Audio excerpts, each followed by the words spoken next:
Abu Sinjar lost his wife and 2 children last night.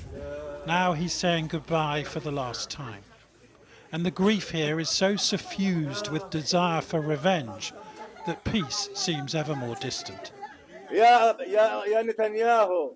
Netanyahu, he says, you are a criminal. I ask God to keep you alive just so you see your children, as I'm seeing mine now. It's remarkable that he survived this Israeli airstrike on his home, one of more than 100 attacks in the last 24 hours, bringing the reported death toll to over 22,000 Palestinians. And so America's Secretary of State is now on his 4th round of diplomacy. Antony Blinken arriving in Turkey tonight, 8 countries on his list as he tries to stop a wider war. You can judge the regional risk by the sheer size of this crowd chanting death to Israel. This is Yemen's capital, Sana'a.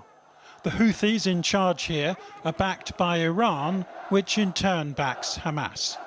The Americans killed 10 Houthi militants last week after they'd attacked shipping in the Red Sea. What's really at stake here is a surge in the global price of oil. America will pay the price, says this Houthi leader, for protecting the Israeli enemy and its ships so that it can commit genocide. In Lebanon, Sheikh Nasrallah has been part of Iran's so-called axis of resistance for over 30 years. The Hezbollah leader was an ally of the Hamas official killed by a drone strike on Tuesday. The question, though, is whether his threat to Israel is as serious as it sounds. I say this will not pass without a response nor without punishment. We cannot stay silent on a violation at this level of danger. In Iran itself, the same message of defiance.